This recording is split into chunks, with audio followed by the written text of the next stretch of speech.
Finally, another tutorial! Hey, what is up guys? My name is Skybreak, and welcome to my second project breakdown. Today I'll be breaking down my remix of Oliverse Parachute, and the video I recorded was actually from a workshop I did in Eliminate's Discord server. So if you learn a single thing in this video, or want to support me, be sure to follow me on Twitch, because every single week I do a stream where I produce and give feedback. It's been a thing I've been doing for about 4 to 5 months now, and you guys seem to like it. I seem to like it. Everybody wins. So be sure to check out weekly Twitch streams for more knowledge. And of course, if you haven't streamed the Oliverse Parachute remix yet, the link will be right down there. So cop it. I plan to put up some more YouTube content because now, what do you know? I have Sony Vegas, so I can do that kind of thing. So be sure to comment whatever kinds of tutorials you'd like to see in the future. Without further ado, let's get right into it. Here we are. I say we start where many good things start, in the intro of a track. So right away, throughout the track, we're kind of trying to create this atmosphere, and I chose to kind of make it like a windy seaside. So of course, I have a wind sample. That's just playing very faintly in the background. I've used this sample a lot, especially on my Above the Clouds project. And here I've got a seaside sample. And these together kind of, you know, combine the feel. What do you know? It's a windy beach now. It's kind of more felt than heard. It just kind of sets the tone. Then I've got this little ambient sample, which is, I believe I'm using Edison's blur function. And what's cool about that, I'll just take an example. Let me just take a vocal chop. I think for this one, actually, I took the vocal chop from the song. So let's say I take this sample, I press edit sample, I've got this instance of Edison now, and if I press this button here that says blur, I can actually blur the entire sound, and if I do this a few times over, as you can see, the sound wave is now very blurred, and I'll drag it in so you guys can see what I mean. Creates an atmosphere instantly, and you add a few effects, and you basically can make an atmosphere about just about anything. So also, and this also happened in my track Clockwork with Fowler, I have this clock tick that's panning from left to right. That's to set a stereo field, and again, is just kind of more felt than heard. Now let's get into the juice. We've got this piano here. Extremely large voicings.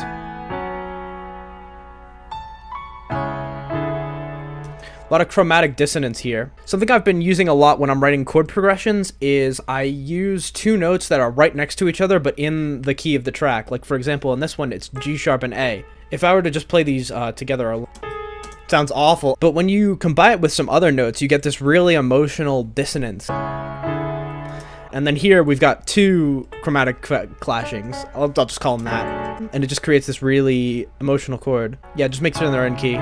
Because, like, for example, if I were to bring these up, it would sound terrible. Like, but just make sure you know the scale of the track you're writing in. Like, for example, this is in F sharp minor. There's two places where it could clash chromatically and sound good. So if you just write out your scale, you can see these instantly, and you can make use of these two chromatic clashes, and that's kind of the idea I had when I was writing this chord progression. We're also establishing a little motif with this song, with this da-da, because this little synth lead, which was one of the first things I dragged into the project, that's got that motif, da-da. So I kind of wanted to build this whole intro around that, and we're introducing this little vocal chop, which is literally just the main vocal chopped up. It's a stem, why not use it? I think it's cool. And then we've got a compressor.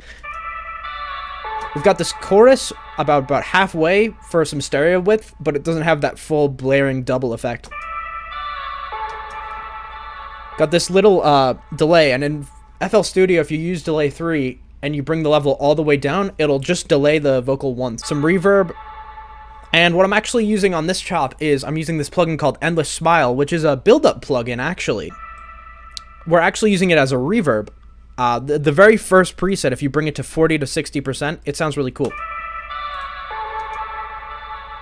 So yeah, Endless Smile, it creates a good reverb, believe it or not. Very atmospheric and long decay, kind of grainy, you know. It's nice. I thought it would fit these vocal chops. That this Lay Down This Love sample plays at nearly the end of every 8 bars. I should be the one you call. So already these vocals are fairly processed, but I added more processing. But a lot of this processing just comes in over time. Like this Fruity Convolver, for example, is, I believe, playing Ableton's Raisin. resonator, but as an impulse. What that means is it's getting that Ace Aura effect, and it's going into the vocal. Here's an EQ that I sometimes bring down to low pass filter,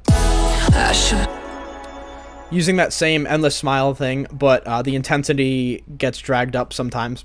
He's happy. We've got this fruity balance, and when there's a lot of other things going on and I don't want the vocal to be heard that much, I'll bring down the vocal's volume. So that's kind of what I'm doing to the vocal. A lot of it is just auxiliary stuff that I automate on and off. So I've got the signature Skybreak Reese here, which is, I watched Virtual Riot do this in a live stream once. It's 16 voices of unison on the first oscillator and 1 voice on the second. They're both playing saw waves, and then there's just a sub oscillator at the bottom. Then what I'm doing is I'm using some OTT, and I'm using a fab filter, but I'm high passing just the sides. So if I were to bring this down, it starts to have these really disgusting artifacts in the lows on the sides. We don't want that. So we just want to make it sure that the sub passes through. The sides are just the top of the frequency spectrum. And you could do that with pretty much one click with a fab filter. I should be the one you call at night beside the fire. So the piano repeats here, obviously. As I was saying before, the synth lead was the very first thing I added to the project. Kind of make sure you keep the same energy of the original by just putting in stems here. Just goes in right with a bang. And to kind of emphasize that duh motif I was talking about before, we've got this bell. Again, since it's kind of side chained out, it's more felt than heard. I do that a lot. And this bell has some crystallizer that comes in over time as well. Creates this weird stereo granular effect. It's really nice and ethereal. Then we have this little pad, which I believe is literally just 16 voices of unison with a phaser on it. And we got a disperser and an OTT. Just fills up some of that bottom register.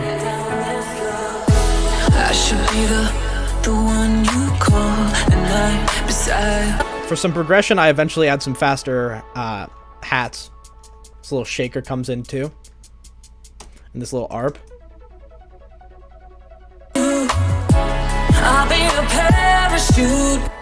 It's amazing how little stuff you have to do to generate some progression in your intros. Like, it's very obvious that the first 8 bars are one section and the last 8 bars are a different one, even though they're essentially the same thing with just a few more layers in the second. So then we have this lay down this love motif repeat. It's washed out and reverby. Chops from the intro are back.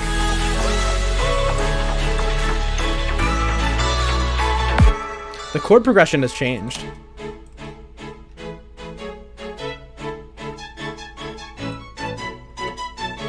We got some lab strings going on. Labs is very epic. Can't recommend it enough. It's literally free. You get all these really high quality libraries. Literally like contact level.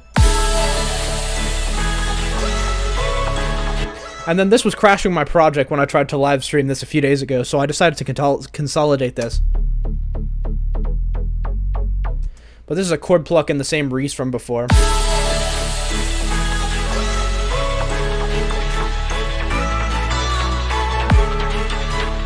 And I'm automating the low pass filter that's creating that bump bump bump movement, so it comes back up over time. To fill up some space, I've also got this guitar stem from the original. You'd barely hear this in the original. I didn't even know it was here. But I mean, again, it's still a background element here, but I really wanted to utilize it in some way. And listen how empty it kind of sounds without it.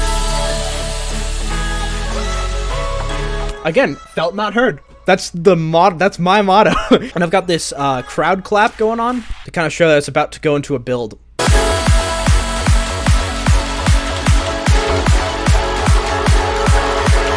So here I believe actually it was God's Warrior who recommended this in stream. Shout out to him. He donated like literally $100. Again, this was a stream for the Bail project. He told me to add this acid bass, and at first I was very skeptical. So let's just break this down. Without effects, it sounds extremely weak. But it is made up from this acid wavetable in Serum. and over 8 bars, it's getting more and more intense. But to really give it more character, what we're doing is we're adding all these dispersers to it. That's 1, 2, 3, 4, 5, 6, 7, 8, 9, 10. And one disperser will bubble up your transients. 10 will absolutely fucking smash it. Then, of course, we've got some OTT that's about 60%, so it's a bit less subtle than I usually do. But it's bringing out those harmonics that aren't. And that's kind of the main thing in this build. A lot of it is mixed around that. Again, we got another stem. Very nice. That's a bit more prominent in the original. So this lay down this love is happening. And what we're doing is we're automating in this frequency shifter, and there's this really weird oddity that where if you put the mix of a frequency shifter about halfway and you bring up the shift, it'll create this really fast phaser effect. I don't know the exact explanation of why it does this, but it does, and it's really cool, and I'm utilizing this in the build-up a little. Also, low passing and high passing in the basses that appear in the drop.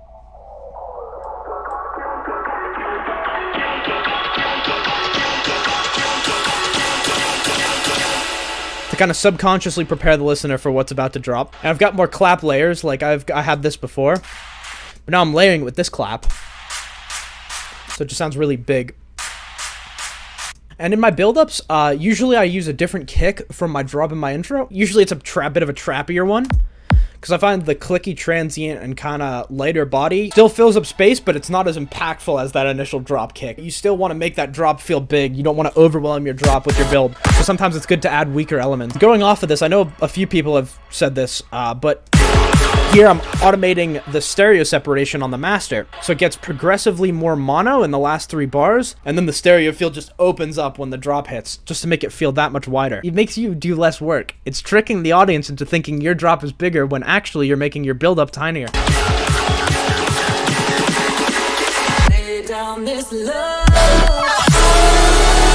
I'm also high passing the master just a little bit so the sub gets cut out, and the same effect when the drop hits, the sub is just slamming even when it's just a normal volume.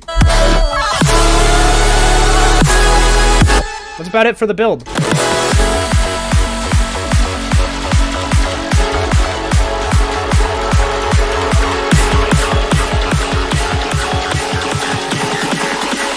Lay down this love.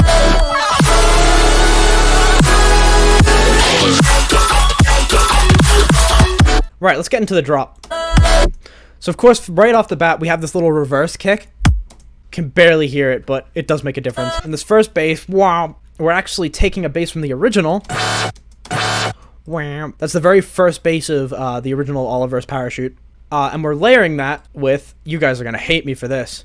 The main bass of this track is actually Xylan's track, The Darkness, stretched to fuck to beyond the point that you would ever be able to tell that it's that. But I'm using some of the stretchy artifacts combined with the tonality to create weird cool sounds. And I'm automating peaks on this kind of chord stacky thing. There's way too much distortion on this. I would have totally changed this remix had I been making it today. We're putting it through that. If I disable these effects, you'll kind of be able to tell it's a bit more of like a stretch track. But I've got a bit crusher, a saturator, a vocodex, and I'm doing this peak automation before an OTT, and then a disperser. And it's just adding a ton of effects on a song that's not supposed to be resampled, but I'm resampling it anyway and just getting this cool tonality. And I'm using that as the main layer for this bit. Obviously, it sounds kind of empty on its own. The wow from the original kind of creates this melodic rhythm tone, which is nice. Let's get into chord stacks. Sounds pretty empty, but I'm also using this Xylant sample, which also sounds empty on its own, but together they sound big. So I've got this choir, and I've got this pure saw wave, with just a little bit of chorus. This is supposed to fill out the mono register a little bit. Got this slightly wider saw.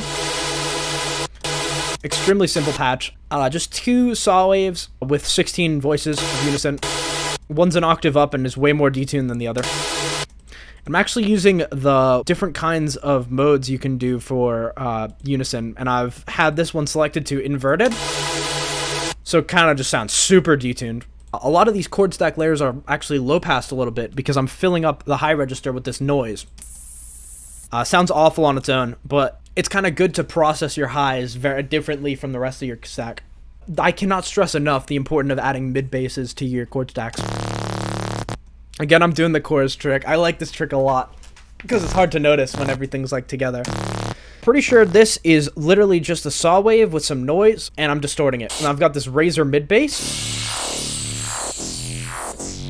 which is in Razor, of course. It's the rubber wobbler preset, but I've done a few modifications, namely bringing up the cutoff knob a little bit, and I'm bringing down the LFO rate. Yes, I know, I use presets sometimes, but who doesn't? I've got some Camel Crusher that's really destroying the sound a little bit. A disperser that's bubbling up those transients. An OTT. A little EQ to take out some 200 Hz, which I find muddies up my mid basses sometimes. Altogether, it sounds like that. Oh, the lead, I almost forgot. This looks complex, but it's really simple. You get essentially the same sound with this, which is literally just a square wave, and I'm automating the sync sample. Yep, that's it, everyone. This whole time, you've been wondering how to make the Skybreak lead, that's fucking it. And I'm adding a little bit of tube distortion and some hyper dimension to really widen up the sides. Automating a little peak. And to kind of expand it and make it feel bigger, also have a bit of a super saw an octave up with 15 unison of voices, and it's kind of just mixed in a little bit. Fills up space an octave up. I've also got a pulse wave doing the same thing an octave up. I have a high pass and low pass filter, which automate in sometimes. So we've also got this disperser that's bubbling those transients up, as I was saying before.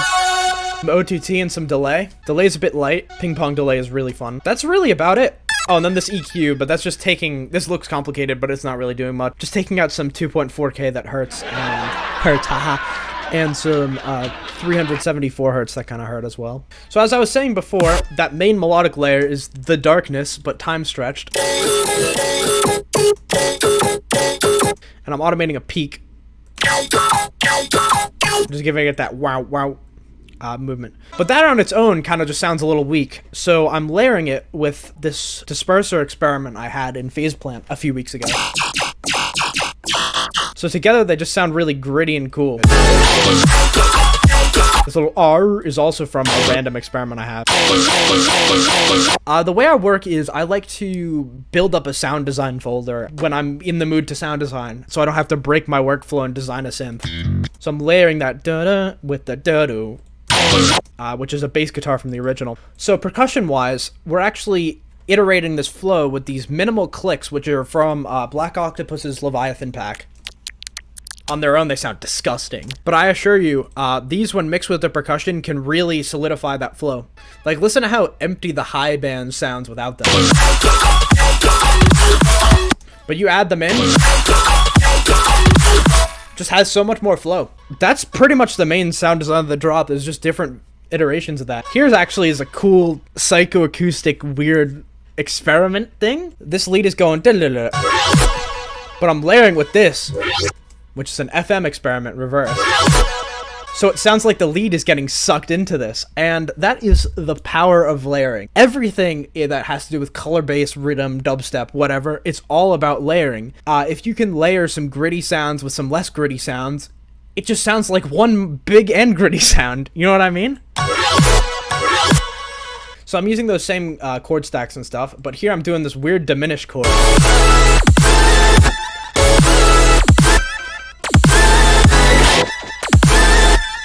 As you can see, this chord progression, I'm using the A and G sharp clash I was talking about before quite a bit. But it sounds really, really nice on top of that diminished chord. Let's go into background elements, actually, because this is something not a lot of people touch upon. So I've got this, this weeb shit playing on the offbeat. And this loop called Psychoacoustics, which I plan to give out in the description of the YouTube video when it goes up. I have used this in every song I've ever made since 2017, and you would be amazed how much this little sample can fill up space. Everything low passes down, and I play this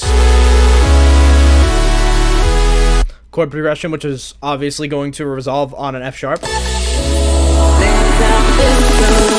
I use this opportunity to remind you what song this is and play the "Lay Down This Love" sample.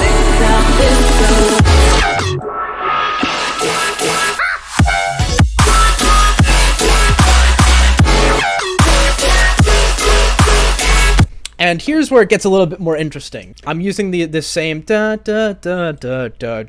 resample, layering it with that same gritty layer from before, but I'm also introducing this new layer, which is the main bass from the original. Cool. Oh, and I also have this, which is another sound design jam from Serum, I think. And the way I made this bass is I imported a chord stack into Serum as a wavetable and just made a bass out of it, doing really subtle things like filter automation.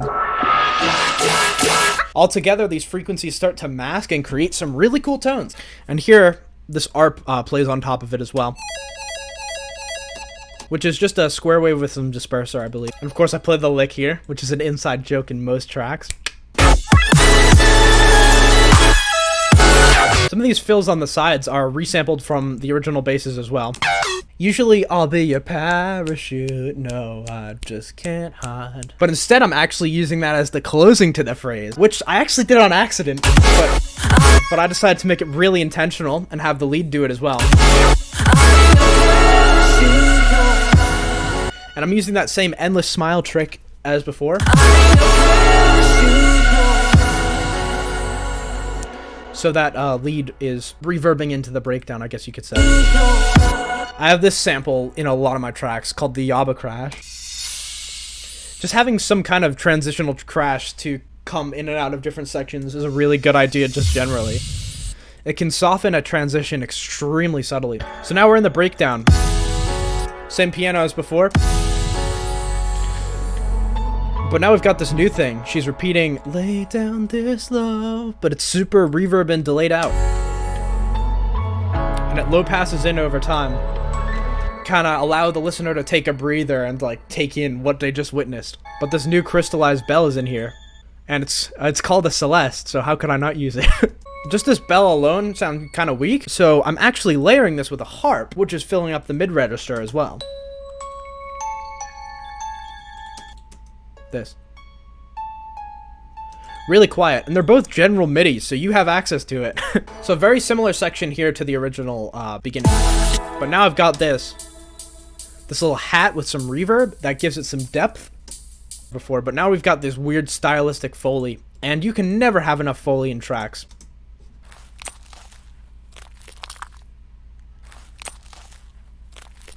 It's really emphasizing the snares specifically.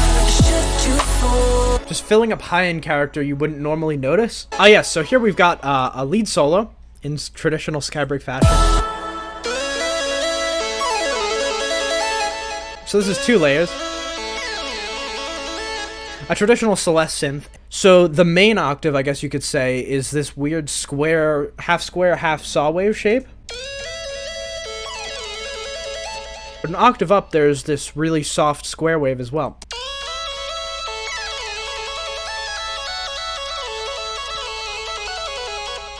And here, we've got, to kind of crust up the low end, we have a saw wave. That's just a layer. We're also using Tweakbench's VST called Peach on the Rupees preset, and this is a chiptune emulator. But yeah, it's an NES sound card emulator, and it's really cool. There's a lot of really cool presets. Together, they fill up frequencies that each other wouldn't have anyway.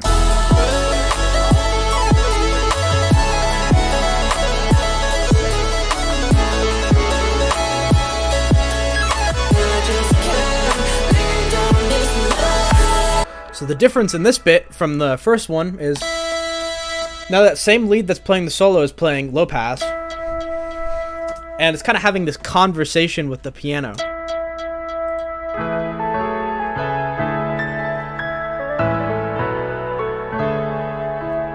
It's cool. It's just like they're mimicking each other just a little bit. Here we are on the second drop. Same chord stack as before. Same everything. Now we have this Dr. Ozzy sample that's really short. So we're getting a different part of the darkness sample. We're using this really distorted weird thing as a transient. And as you can see with this shape of the sound wave, it starts at 0, and this is going to fill up that space that isn't there before, so it kind of clicks and then goes into a sound really quickly. So it sounds punchy, but full.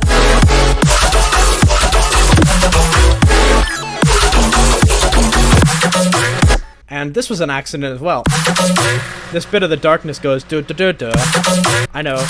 It's cheap. Actually, I was using this as a reference track. That's why I thought to do this. And I accidentally put it through a processing chain. I was like, well, here we are. And there's the bass. Yeah, you can resample any song. Just don't make it too obvious. Like, use the song as like a starting point, but don't just throw a bit of a song in there, because why not? Because that's when copyright gets weird. But I would say this is fair use. It's like tax evasion, but you're rich, so nobody cares but for music. So this is interesting. This is how we get into triplets in this drop. Since these are long sustained notes, it's hard to tell if they're supposed to be eighth notes or triplets.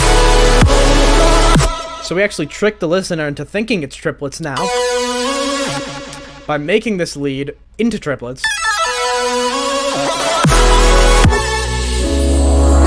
Then the same section that goes into the next one, which is also just quarter with half notes, which work in both straight eighths and triplets. But this time we have the snare that's coming in triplets.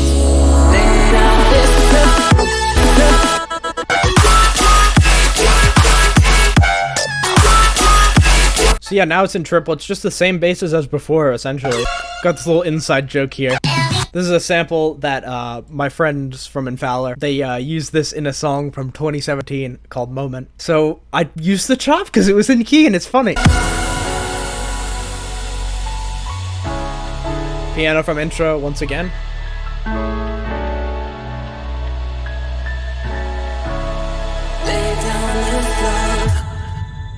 So we ended off with this really dissonant but beautiful string thing. Well, that's about it. That's my breakdown of my remix of Oliverse's Parachute. I don't know when this video is coming out, whether it's coming out before the winners are announced or after. This video could either age like fine wine or spoiled milk. But regardless, I'm extremely proud of the track, and I hope you guys could learn some good knowledge from it. And of course, if you did, be sure to hit that sub button. Be sure to follow me on SoundCloud. Be sure to follow me on Spotify. Anywhere, bro. Follow me anywhere. And I hope to make more content like this because it's a lot of fun for me and a lot of fun for you.